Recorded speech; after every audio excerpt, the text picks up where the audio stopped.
নমস্কার বন্ধুরা, প্রিয়াঙ্কা রান্নাঘরে আপনাদের সকলকে স্বাগত জানাই। আজ বানাবো চিলি মাশরুম। অনেকের বাড়িতেই এরকম এক দুজন সদস্য থেকে থাকেন যারা পেঁয়াজ রসুন খেলেও মাছ মাংস বা ডিমটাকে পছন্দ করেন না। বাড়িতে মাছ মাংস ডিম রান্না হলে সেদিন তারা সামান্য ভাজাভুজি, সেদ্ধ ভাত বা দুধ ইত্যাদি দিয়েই সেদিনটা পার করে দেওয়ার কথা ভাবেন। বাড়িতে সবাই ভালো মন্দ খাবে আর ওই মানুষগুলো শুধু সেদ্ধ ভাত বা দুধ ভাত খেয়ে কাটাবেন, এটা ভাবতেও খারাপ লাগে। তবে আবার সময়ের অভাবে ওই এক দুজনের জন্য আলাদাভাবে কিছু রান্না করা সবসময় সম্ভবও হয় না।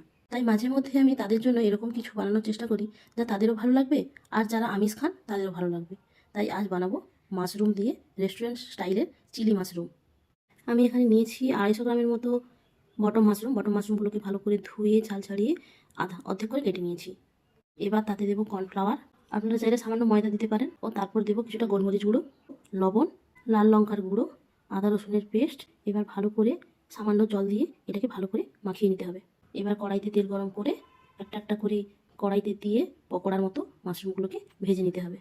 মাশরুমগুলো তেলে ছাড়ার পর মাশরুম থেকে জল বের হয়ে তেলটা ফাটতে পারে, তাই সাবধানে ভাজবেন। মাশরুমগুলো ভাজা হয়ে গেলে একটা প্লেটে নামিয়ে নেব। আপনারা চাইলে এই মাশরুমগুলো খালি মুখেও সন্ধ্যের স্ন্যাক্স হিসাবে খেতে পারেন। এরপর কড়াইতে থাকা বাকি তেলটাতে সমস্ত সবজিগুলোকে ভালো করে ভেজে নেব। আমি এখানে নিয়েছি বিনস, ক্যাপসিকাম, গাজর।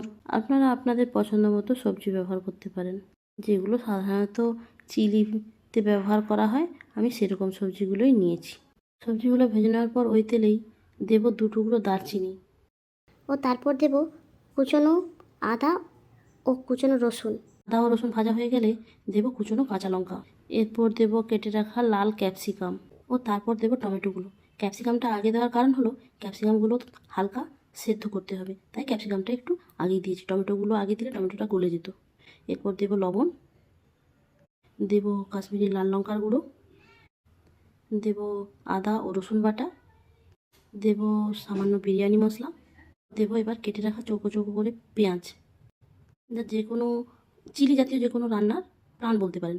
যারা নিরামিষ, একেবারেই নিরামিষ খান তারা পেঁয়াজ দেবেন না, কিন্তু চিলিতে পেঁয়াজটা না থাকলে একটু মনটা কেমনই লাগে, তাই আমি এখানে পেঁয়াজ ব্যবহার করছি। এবার ভালো করে নেড়ে ছেড়ে সব কিছু হালকা ভাজা হয়ে গেলে এবার দেব সয়া সস, ও তারপর দেব টমেটো সস। ভালো করে মশলাটাকে কষিয়ে দেব অ্যারারুট বা কর্নফ্লাওয়ার গোলা জল, যেটাতে আমরা মাশরুমটা মাখিয়েছিলাম, সেই জলটাই ধুয়ে দিলাম।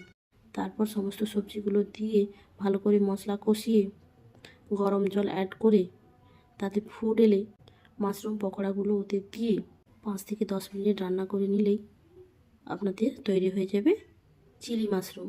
চিলি চিকেন ও চিলি মাশরুমের মধ্যে আপনারা পার্থক্যই খুঁজে পাবেন না।